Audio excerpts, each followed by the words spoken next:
Hello, welcome to the Money Talk. I am Theresa Bartelle, financial coach, I'm Johnny Bartelle, co-host and spouse. and today we will be interviewing a business owner. If you want to learn all the tricks and trades of owning a business, you need to stay until the end of the video. If you enjoy the video, we ask that you like, subscribe, and share our channel. Stay tuned for our video, and thanks again for watching. Hello, Benito. How are you doing today, sir? Good. How are you doing? Good. Could you please introduce yourself to the audience? Sure. My name is Benito Olsen. Most people call me Benny, though. It's kind of a nickname I gained in the military. I was a Navy veteran of 10 years. I got medically retired. I got out of the military, started my own business after I couldn't get hired by a bunch of people back in, 2013. Started Patriot Dog Training. So I now co-own, I'm the founder of it, co-own Patriot Dog Training. We own a small property where we board and train dogs. And then I also have a tire and wheel franchise. It's called R&R Tire Express. I just recently started that. And then I recently wrote a book and published a book called The Underdogs. And it was about my time growing up and then just going into the military and really just sharing all of what happened in my life to get to where I was and kind of just show people that life is really limitless. There's no limits to what you can do. Nice. Thank you, sir, for that introduction. Let me add in real quick. I got to make sure I add in. I have two kids. They're 12 and 15, or sorry, 14. Oh my God, 14 and 15. I was just looking at pictures of Emma today when she was 12, 14 and 15. And I got a beautiful wife named Erica. And how long have you been married? Oh my, you're going to put me on the spot like that. Yeah. Let me do the math. No, 17, it'll be 17 years this July. So I would say anything after 10 years, it gets really easy. I think the first 10 years are always, especially the first 5. Well, the first from 3 to 8 years is always, it just seems to be the toughest. But I'd say after 10, it's like, okay, we're doing this. I like that. Wonderful. That. So how long have you been a business owner? I've been a business owner since 2015. I started off, so while I was in the military, I was a dog trainer in the military. I was with one of the most specialized units for the Navy. It was a SEAL team. I was not a Navy SEAL. I was just selected to be their dog handler. I got out of the military after being blown up in Iraq, and I couldn't really find a job. I applied everywhere from low-level to high-level jobs, and this was 2012, 2013, so the economy was kind of coming back from the 08, 09 deal, and I just happened to get asked, hey, can you come help me with my dog, a neighbor? And I started off just in our house, well, actually in my in-laws' house, because I was just getting out of the military. I packed their basement with like 20 dogs, like over one holiday weekend. Yeah. We ended up building the house down here in Texas, though, and I started off in my garage, and then now we've grown it to a property that we just bought, and we will do the build out on that. That should be done here in May. So I've been a business owner since 2015, but I really started in 2013 when I got out. I just started getting on social media, posting me doing stuff with dogs and all of that. Wonderful. Well, out of the businesses that you have, which one is your favorite? They all kind of bring a little bit joy in different areas of my life.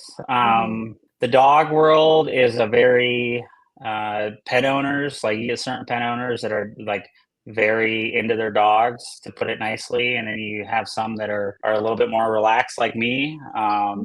So being around the dogs is definitely a joy. I'm into cars as well, so the tire and wheel stuff is pretty cool. And then I would say my book is like kind of its own business, and that was fulfilling in a different aspect for life in general. So I don't really have a favorite. I'm sorry. The dog world will always be special to me because that's what I started with, and it's helped me get me to owning this tire and wheel franchise, R&R Tire Express. So I don't have a favorite. Sorry.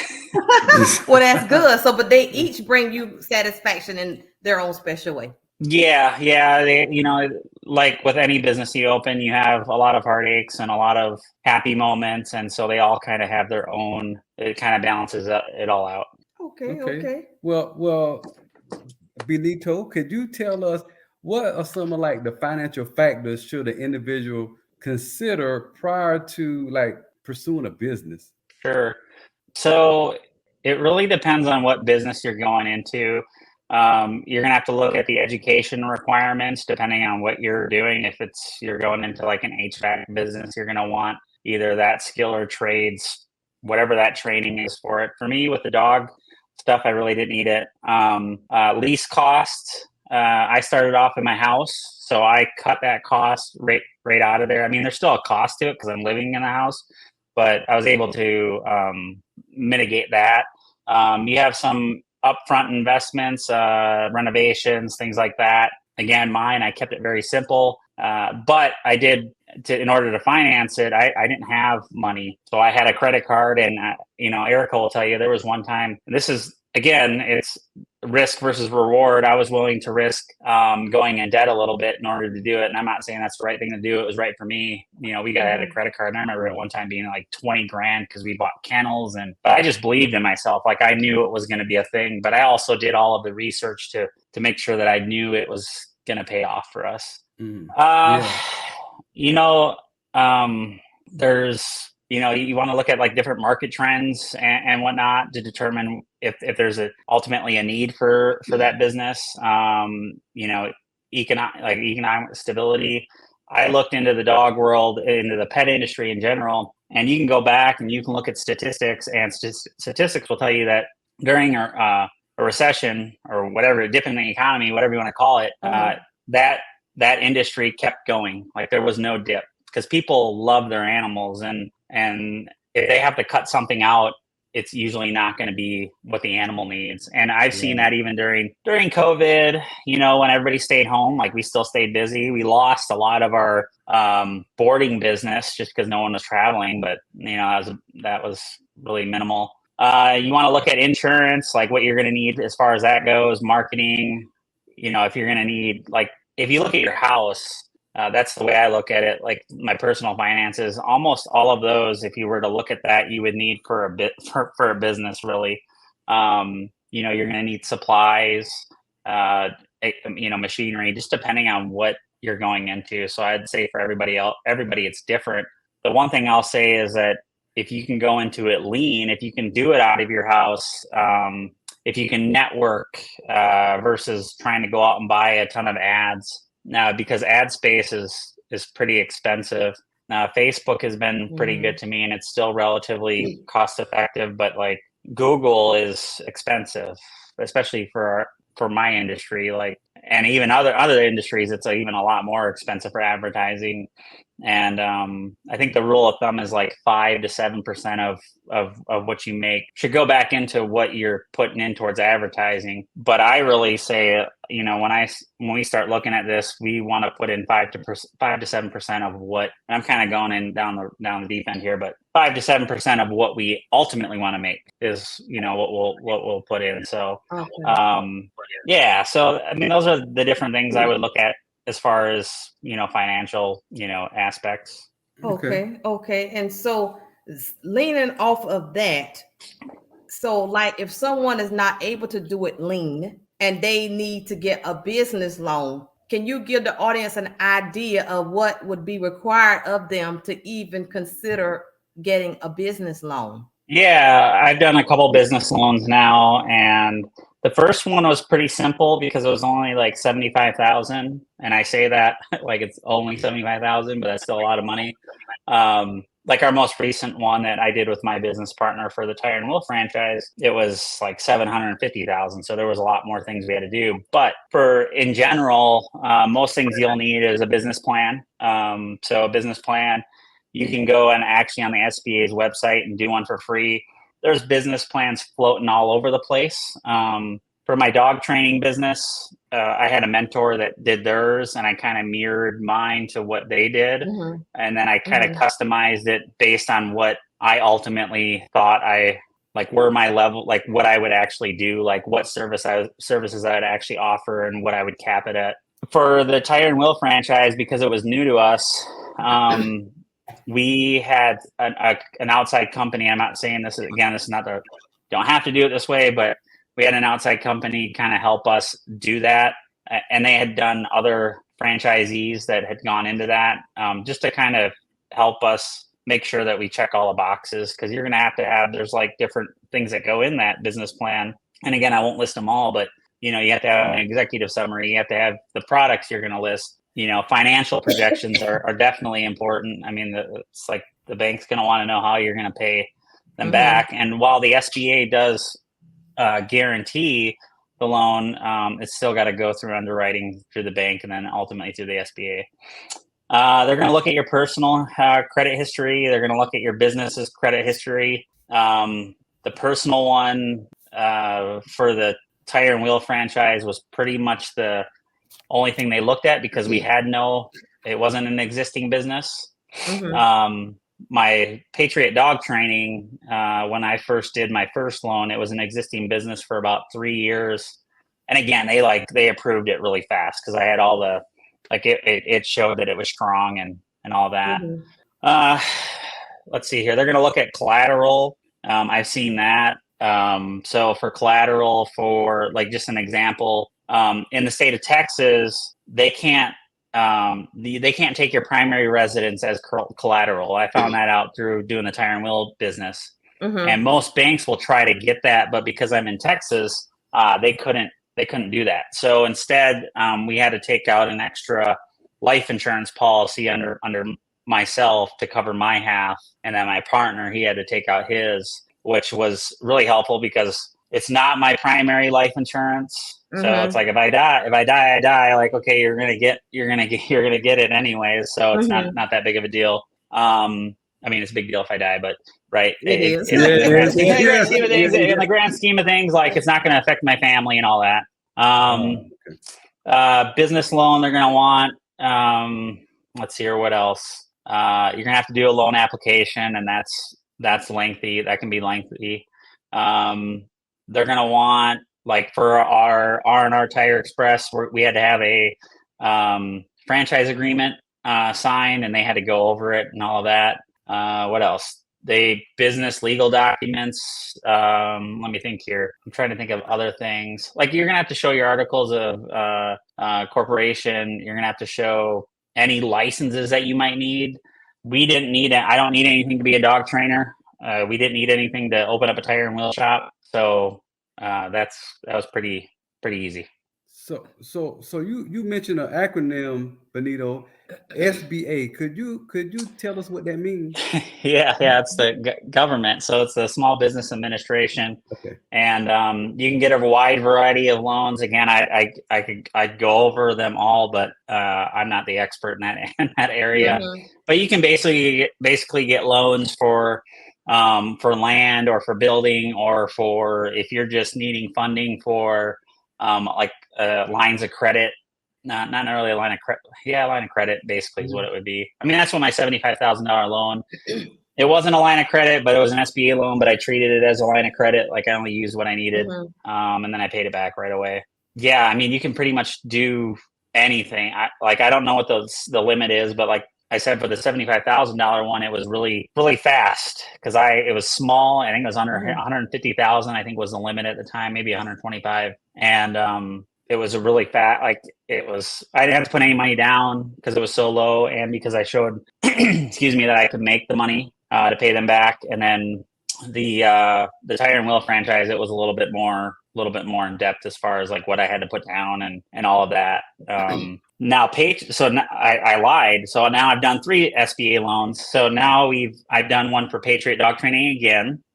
And we got a loan, and it was no money down. This time it was no money down again, because it was an existing business, and we bought property. So I had to open up another business to hold the property under. So Patriot Dog Training isn't so Patriot Dog Training isn't the on that loan. It's we had to create another entity to hold it. And I can't remember what the name is, and I'm sure somebody's going to listen to this and be like, "How could you not remember that?" But I can't remember it. And so, but you had to create a different one to hold it in case you are gonna if you default or whatever. And then Patriot Dog Training leases the property from them, and that's kind of the way. That's how we did that. But again, no money down. They gave me money for the property, and then money to do the build out. So it worked out really well. R&R Tire Express, when we did that business loan, we had to put down, they were trying to get 20% from us. We managed to get 15%. But if we open up more franchises through the same bank, and it has nothing to do with the SBA, it's through the same bank. They will do no money down on our following franchises, just like I did with Patriot. So it'll be like an existing business that you don't need to put money down. Okay, so like with the SBA, do you get a loan directly from them, or do you go to a bank and then they process it? Yeah, you go to a bank. So while the SBA will guarantee a certain percentage of it, the bank is the one you have to. And I use the local bank, so I recommend building a relationship with a local bank. We use here in Texas, Broadway Bank is right down the street from us. I know all the tellers, and they're just really easy to deal with. For the R&R Tire Express, we used a bank that was familiar with R&R Tire Express, because Broadway Bank, while they do loan to Texas, that type of business is not a business that they know very well, because it's a rent-to-own business. Believe it or not, you can rent your own tires and then you can own them after 18 months. Yeah, well, so it's not like it's for people that have bad credit that really need tires. Like we've had moms come in that are driving their kids around on bald tires and whatnot, and so it's a way for them to obtain ownership on tires, and we can all warranty them. I'm not trying to do a spiel for them, I promise. It's really good. It's a really good deal. Like you go to another place and you get a sidewall puncture, they're not going to replace your tire. Like it's just, they're not going to, but because of what we do, we're able to do that. So like, people get to get the most use out of their tires. I believe anyways. Anyways, okay, going back. So what were we talking about? I can't remember what we were talking about, but. Well, we were talking about that SBA, but then you had mentioned that you had to take out life insurance because you didn't use your home as collateral. So when you take out life insurance as a business owner, is your partner the beneficiary for that? No. So the beneficiary is going to be the bank. Yeah, the bank or the SBA. I mean, we have a loan through the bank, so ultimately, they're the beneficiaries, the bank. So we'll pay back in the unfortunate death of one of the partners. Yeah, that portion will be paid back to the bank. Okay, got it. Okay. Wow, now Ben, that was big, because I'm sure somebody that's going to listen to this didn't know that, because when you said insurance, my brain automatically went to your partner. Yeah, but it's the bank. No, it's so the bank gets a little bit of a guarantee that they're going to get their money back. And even if something were to happen to myself or my partner, I don't believe that they automatically get it. It's only if we were to both default on the loan. So he's going to stay in, one of us is going to stay in business or sell the business and then pay off, pay the bank back. So yeah, it was an easy option. It was better than them taking collateral on anything else in our life. And I don't know what else that would be. Second homes if we had them, but we don't. So, yeah. Well, Benito, what type of, with all of this loans and the actual franchise and stuff, what type of an attorney do you have to have for this? So there's specialized attorneys for stuff like this. So, there's attorneys that specialize in just the franchise world. Or you can we have a business attorney that specializes with small businesses, and I sent over the documents to him. But then when we opened up, we had to find a rent to own attorney, like an attorney that knows the rules and laws of that for your state, for the business that we were in. Yeah. So we had but somebody that's why a franchise is great, because they've already done it. They should have a map for you to, they should have a map for you. So it's not like you're, I don't know if you ever played like Candyland growing up, but so it's not like you're jumping steps and then you slip and you fall, you know what I mean? Like they should have a clear map for you to follow. Yeah. And then all you're really dealing with is the heartaches of owning a business. Yeah. So you mentioned franchise. Can you tell the audience who does not know what a franchise is, exactly what is a franchise? Yeah. So a franchise, I'm just going to put it in basic terms because I don't know the exact definition, but A franchise is a business that should be proven, that has done it before, and they have a franchise manual of how to do the exact business. So if I were to franchise Patriot Dog Training, which I've thought of, I would have to have an A to Z manual on how to do everything that it takes to be a dog trainer own a Patriot Dog Training.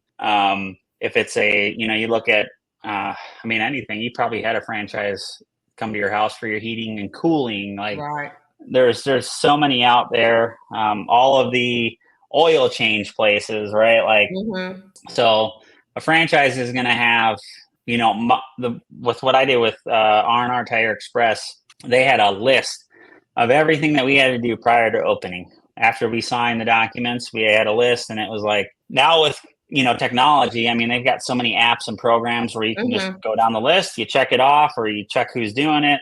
And Monday.com is like one of them that we use. And there's just it's just easy. You can have your whole team right there, and you get to tell everybody kind of who's doing what. Only it was just House, my business partner, and I, and so it was really him and I just kind of checking it off as we went. We didn't really assign anything to each other. We just did it. Okay. Yeah. So you mentioned you have a business partner. So would you recommend having a business partner, and then what qualities do you recommend someone look for if they do have a business partner? So having a business partner is like a marriage. No, I'm not lying to you. Like you have to make sure that you choose the right partner. And luckily I've been blessed to have, two business partners that are very strong in their areas. It's not for everybody. You have to be willing to concede to some things, to see somebody else's point of view. If you're married, then you'll know, like, you have to be able to understand their side of things, and there's trust has to be there. You have to get everything in writing. Like, I think with my first two, like, I didn't really do that. And there was some things that came up, like just small things, like, hey, I didn't think we were doing this, and oh, we're doing it, right? Like, so you want to make sure that, you have like that come to Jesus moment with them, like, hey, this is how it's going to all be laid out, and we're going to do it exactly how it's said, right? Like, I equate it to reading the Bible. Like, you're going to do everything that the Bible says, and we're not deviating from it. And that's, again, I'm going to give a shout out to Cornerstone Church, because they do not deviate, right? Like, and so it's like that. Like, you follow, what each other laid out. And you just really, it comes down to trust. And each business partner is going to bring something different. Neither of us really had expertise in the Tire and Wheel franchise. Neither of us had expertise.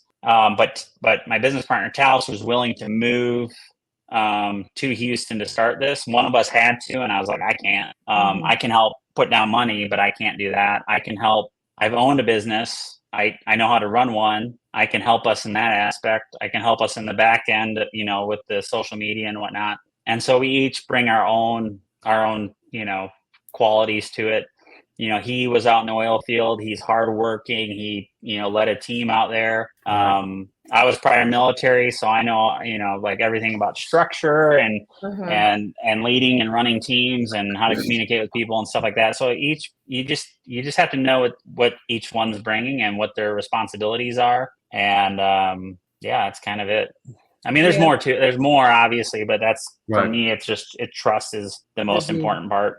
Yeah. Right. So, like, writing down everything specific. Would you consider that to be like a hard conversation if you go into business with a friend? It's not hard if you do it before. It's harder if you do it afterwards, because now you're in it and there's no turning back. You can't give back the money. It'd be more expensive to give it back. So you really have to. It's not a hard conversation if you do it before, because it's like, if you don't agree with each other, then you don't do it, and it's for the best. Yes. Writing down what, each other, what you're going to make, right? If one of them's, running the business, like Talis and I had an agreement of, and we didn't write it down. Again, I didn't write down nothing, and I probably should have, but luckily it's worked out for me, because he's a really good guy, and but an agreement of what he's going to make, since he's the general manager, so he should make something, right? Like that's, we have funds from the SBA loan for operating expenses, for payroll and whatnot. So he should make something. He's leaving his job in the oil field, and leaving a really good job. And I hope he doesn't. I don't even know if he'll see this, but he left a really good job, and so and now he's making a third of what he made out in the oil field. So I know he's sacrificing something. My business partner Erica, not my wife, she, she's operations. She is also sales. So there's, she knows what, she's doing and ultimately what I'm doing. So I would have it written down before you get into it. Okay. And how long have you known your business partner that you have with the R&R Tire? I've known him since probably for about 5 years now. Known him for about 5 years now. And he brought a dog to me back a few years ago. And then actually my current business partner, Erica, with the dog training, she actually a couple of years ago was like, hey, I was talking to Taos because we know him, from working with Patriot, and I think you need to talk to him. And so she introduced me to his idea. I've talked to him before then, but never really heard about what he was looking at doing. And then so he kind of introduced me to the tire and wheel deal, and I was like, okay, I'm interested. So we went out and did a discovery day out there at the corporate headquarters. And I was like, okay, I can see myself doing this with you. We can absolutely do this. Okay, tell the audience what a discovery day is. Yeah, discovery day is just where the franchisor is going to just sit you down and, or we'll walk you through a couple of their stores, sit you down and go through the company from a bird's eye view, like we're doing now. They'll let you ask detailed questions and whatnot. You can go out there and talk about territory and whatnot, because territory is a big thing with franchises. There's this franchise that I'm in right now, there's a franchisee that at one point had all of the state of Texas, all of the, Arkansas, Oklahoma. I don't know. He had at one point and now he's starting to give away some of the parts of the state, but we still have to get permission, or we have to ask him if he's, if that franchisee is going to want to move into that area. So territory is a big thing. And we're in Northwest Houston. And so we're one of potentially 4 franchisees that are going to occupy Houston, Okay. So that's good. Yeah, that's really good. That's a big market. So. Yeah, it is. It is. It's a big market. Yeah. So Benito, you mentioned something about your partner had to move to Houston with the franchise business. Does someone that's a part of the business, like the partners, somebody have to be there with the business? You couldn't hire a manager and then, Yeah, I know what so you can do owner occupied. I think it's owner occupied. Just where the owner runs it, he's in there doing it day to day. Right. Or you can have or the owner can be absent, and you just hire somebody to run it. Oh, okay. The problem with hiring somebody to run it is they're not going to do it like you. They're not going to treat it like you. They're not going to share the financial burden of it. And so that's why I think it's incredibly important that at least for the first 1 or 2 that we do, that we're heavily involved until we can build that leadership to where we know that people are going to, whoever's our leaders there who are acting on our behalf, that they're going to do it how we want to do it. Because ultimately, if I don't want to make it seem like it's money hungry, but if we're profitable and we're doing well, then our people are going to do well. Right. Yes. Because that's how we built in all the bonuses and everything. Everybody's going to benefit. Yes. And so, with a market analysis, were you and your partner responsible for doing that, or did the franchise do that for you? Luckily, the franchise did that for us. So it was pretty easy. I mean, it wasn't, okay. They had all of their data, so to say. And then when we finally started looking for a place, they took their data of their target market, their demographic, and then they overlay it with the demographics in the Houston area of where those people are and where they shop, similar stores that they shop at. And that's kind of how they figure out where we're going. we're a rent-to-own place, so we want to be near the checks cash place. We want to be near the errands. We want to be near the even the Walmart. Okay. Not to say that Walmart is but we want to be near some of these busier areas that might have our customers. Okay, well, that makes sense. And you know what? Let me ask another question in reference to, because you got two sides. You own your own business, and then you went and did a franchise. So could you tell the audience which one do you prefer the best? Owning your own, like your own business versus the franchise? The Patriot was real personal to me because of the way me just coming out of the military. I mean, it's named Patriot Dog Training for a reason. I believe in patriotism. And so I got to kind of make that my own. Like if you were to walk into my place, like you're going to see a bunch of patriotic stuff in there. You're going to see guys that, died overseas that paid the ultimate sacrifice that I wanted to pay tribute to, and let other people be able to see those people and maybe go and learn about them.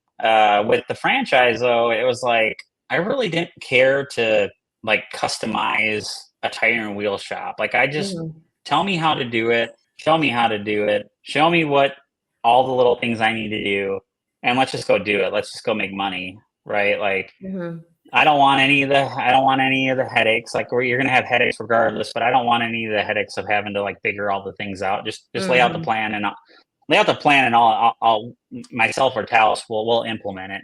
Which one? Go ahead. I'm sorry, Ben. Yeah. No, it's just hard. It's hard to tell you because like if I were to go out and do like a heating and cooling business right now, I always go back to that. I'm going to go find a franchise. If I'm going to do an oil change business, I'm going to go find a franchise. Like I don't care to find out all the rules and regulations when it comes to discarding oil, or you know what I mean? Like I don't know. So which one requires the most time from you? Is it your franchise or your personal business? Personal business required the most upfront because I was the only trainer. Because I had to do all of the things. The tire and wheel shop really doesn't require much of me other than to just check in with my partner. And but I make it a point to go out to the shop and see the team members and all that, because I don't want to be just completely hands off. But I also we only have one driver at the steering wheel, and that's Talis, right? Like you can have too many cooks in the kitchen, right? Like that's right. I don't want to step on what he's doing, and he's going to lead it. Now he's very open if I see something that I think that he should do different or do, or just idea or suggestion. Like he doesn't have to do it, but he's open to it. And so that's, I think, what works. And even with Erica, with the dog business, like she's open to the ideas, whether she implements them or not. Like she does or doesn't. And I don't get upset over it. So. Okay. Well, that's good. Well, here's the big fat question. Getting a business, and like you've been married for 17 years, 2 children. How does getting a business affect your personal finances?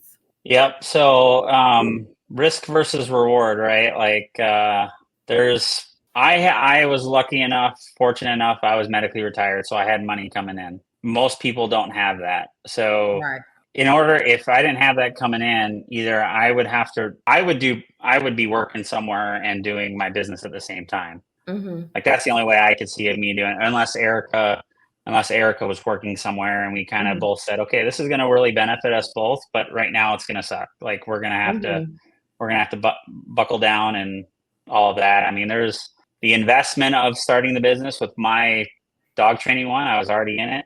This one with the tire and wheel thing, like, I don't know, like the business loan that we got, provided enough funds for 6 months to kind of get it running and going. So we would have been okay there. You're going to have debt that you're going to compile, long days, long nights, and then when you're married, like it's a lot, for sure. So your quality of life definitely gets a little bit, tricky, when it comes to having kids and all of that. I mean, it's a lot. It's a lot at first. So you didn't have to dig into like your personal savings, like to get into your franchise. You were able to get it all from the bank. So I had to put down 15%, and we sold. So the dog training business, It's funny. Like I went to an Inc. 500, Inc. 5000. You know what that is? Inc. 5000. It's a business. Never heard of it. Business. No, it's an organization. It's like the top 5,000 businesses. They get invited out to this conference or whatever. They invited a bunch of military people out there that were thinking about starting businesses, and I had people actually laugh like behind my back about me being a dog trainer and saying I was going to go train dogs. And no lie, like it was kind of, at the time it sucked because it was like a bunch of other military people, and you're like, you know, we're all here trying to do the same thing. But that business, you know, went from, you know, me making six figures because that's all I really wanted to make, to, you know, making well over 1.3 million, which is not, and we're not even pushing the limit, right? Like we're very moderate when it comes to how hard we want to push what we're doing. And so that business allowed me to, you know, buy a cabin up in Minnesota, which I ultimately sold, took those proceeds and then put it back into, well, I started a car dealership down here, and then I eventually sold all those cars and decided I wasn't going to do that anymore. I didn't lose any money. And I put that into the my down payment on the Tire and Wheel franchise. So, but I did go, I did go into debt though. Like we did have almost 20 grand on, I don't mind saying it, 20 grand on our credit card when I first, you know, I bought kennels. I mean, everything that kennels aren't cheap, like they're expensive, and all the training equipment and just, you know, everything you need. So, okay. Yeah. Well, that makes sense. So like now that you have the two businesses, plus you have a book, you're able to keep your personal finances in one area and you don't have to mess with it. And then you have your business money. So like, I'm just trying to make sure, like for people who listening, like you were able to establish your business and doing your business now without it having a negative impact on your personal finances. No, not a negative. Well, not when you're growing and you're kind of doing things, like it can be tricky. You know, like I opened up the Tire and Wheel franchise around the same time that we did the loan for Patriot Dog Training. And so like right now we have two lease payments, one for San Antonio and one for Dallas. We have a little office up in Dallas that we take dogs in and bring them back down here. But then we also have our mortgage on our new facility. So I've got, like, it got tight. It's tight right now just because of all of the different things going on. And then with the Tire and Wheel franchise, like that's getting profitable. It's, you know, getting into black. It's not quite there yet. And so, yeah, I got used to, you know, doing owner draws and, you know, being paid through Patriot and whatnot. And the book, I actually paid to have it published myself. Like I paid for all of the ghostwriting. Well, I wrote it, but the editors and whatnot, the design, the artwork, all of that. So I kind of like doubled down on some things. And so a little bit it affects our finances right now because we have a lot of money that we put into other things and we're just kind of waiting for it to turn around. But you have to plan for that, right? Like, you really have to plan for it. And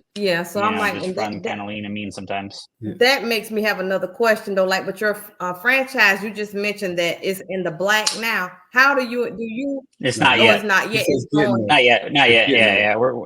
It's getting there, but we're not there yet. So how do y'all talk about what y'all made? Do y'all have like a budget meeting, or do you go into a spreadsheet or something? How do y'all do that? Luckily, the franchise has. So luckily, we have a CPA. That's great. But the franchise has a program that they use to where I can see all of the daily summary reports of everything all of the rent that we collected, all of the retail deals we did. And I can see like, I can see everything. I can see how many deals we done and I can kind of see, you know, where we're at for the month. Like I'm going to check today or tomorrow morning because I have to wait until midnight for the system, but I'll check them tomorrow to see what our final number was that we collected for the month. And then my CPA, he'll do our P&Ls and our balance sheet, and we'll kind of see where we're at. Like each month, the negative number goes down. So we're going in the right direction. That's good. That's good. So like when your general manager gets paid, does his paycheck, would it come from the franchise, like the big part of the franchise, or does it come out of the money that y'all making your CPA writes the check? No. So, well, the franchise doesn't pay you anything. It's you are a franchisee. So we're operating underneath R&R Tire Express. Okay. But our franchise, our business, the legal structure is a different name. So it's TMB 1776 LLC. That's our business name. But we did a DBA, doing business as R&R Tire Express. Mm-hmm. Okay. So that's a whole different thing. Yes. But Yes. so we will cut we'll cut the check through our payroll directly to to our employees. He's one of them, and that's it. We'll just and then we'll, like I said, at the end of the month, or probably the first 5 days of the month, we'll see what we did, and then we'll actually get to see how all the other franchises did, like how many this particular franchise, we'll get to see how many units they all rented, how many people turned their stuff back in because they couldn't pay, things like that, or how many people paid off their merchandise early, so we'll be able to kind of look at how we're doing and compare it to the franchise as a whole. Okay. So this all great information. Yeah, you need to teach a business class. Yeah, you do. No, I honestly, I'm just like firing at the hip here. Like, just whatever's in here, I'll give to you. Well, tell us what are some of the pros with owning your own business? Because I'm sure you got some of those. Yeah, I mean, you get to make your own rules. You get to, with the franchise, they have certain rules of things you can and cannot do. I mean, just kind of like colors and stuff like that, things like that. But you get to decide how much you work. And I'll tell you, if you own your own business, like, you're going to work a lot in order to get that to where you want it benefits your family and benefits you. You get to build wealth with it. I didn't get into it, necessarily for the money, but it's definitely a big part. Legacy, with my book. Nice. I wanted to leave it to my kids. The franchise, or the dog training thing, probably won't be something I leave to the kids. Like, I'll probably sell my other part in it and move on here eventually. Like, I don't know when, but I don't think it's gonna be something that'll be left to my family. The tire and wheel franchise, that'll be something that I could probably leave to my family, especially if we build up enough of them. Like, they won't have to do anything with it, but they'll get the benefit from it. And or somebody comes and buys out all the franchises, like they do, get a big hedge fund or something comes in and just gobbles it up. So that's like the pros. What are some of the cons? The amount of time, the stress. I'm pretty sure, like, my AFib that I had back in August and the problems with my heart, were due to a lot of stress. I had a ton of stress because, like, we opened up our tire and wheel franchise and we found out that we were short. We should have asked for $400,000 more for our business loan. And it was like an error that we just overlooked when we did our projections. Like, it was a line item that was not in there that we needed to account for. And so you get a lot of stress. You don't know if it's going to work.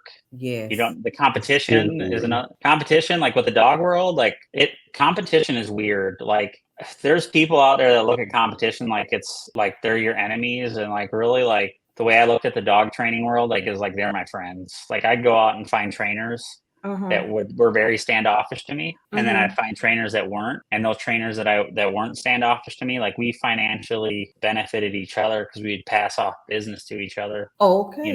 So it worked out well. Like, the tire and wheel franchise, like, it can be that way too. But again, like, there's so many tire and wheel shops out in Houston. The biggest issue we're dealing with that is our competition of used tires. So used tires, I don't know how they sell used tires. Like, I think it should be criminal what they're letting these people drive off with. I mean, we'll get tires that come in and they're showing the wires and stuff that makes up the tire on the inside. And it's just like, this is why you're sliding all over the place, and you're going to have a blowout if, and you're going to hurt yourself or hurt somebody. But anyways, it's just, there's a lot of positives and a lot of negatives. I'd like to think the positives outweigh the bad. Yes. The dog world, again, like, I go back to that, like, you got some owners that are just, there ain't nothing you can do to make them happy. They're going to be they're gonna be what they're gonna be. Right. They're mad at you. Like, they're mad at you. Like, their dog comes back, with a cough because it's been around other dogs, or,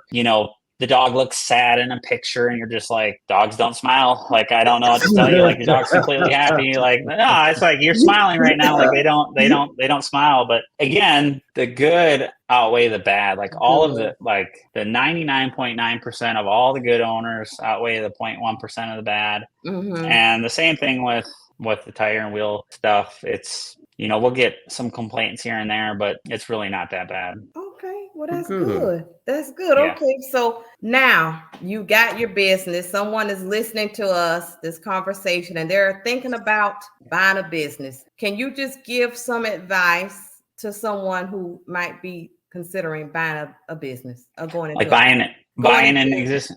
Well, what advice would you give someone that's thinking about going into a business, maybe getting a personal business, starting their own business like you did, or purchasing a franchise? Yeah, I think the biggest thing is find. So I'll say this. So find something you would do for free, whatever that is, like whatever you would do for free and you love to do. Like at one point it was training dogs, right? Like I would do that. I would have done that for free back in the day. Now I won't because they're a lot of work, but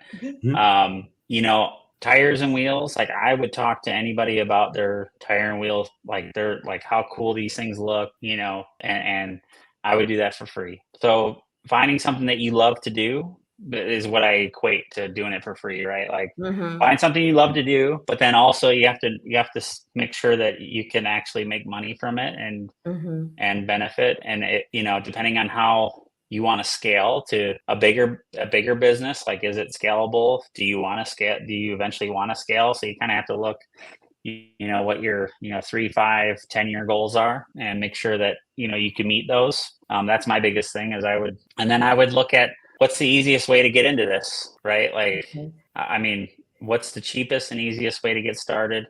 Not what's the perfect scenario, but because some people will, like me, especially, like I could say I'm this way. I need to have everything lined up before I step in and do something. And sometimes you don't need to do that. Like, just how can I get going today? It's like kind of like when you were talking about your financial planning and whatnot. And it's like, okay, well, what can you do now? Who can you go meet? That might be able to help you, might be able to network, and likewise clients. So okay, well, that makes sense to me. You got anything else you want to plug out of his brain? No, I think that'll do it for now. Cool.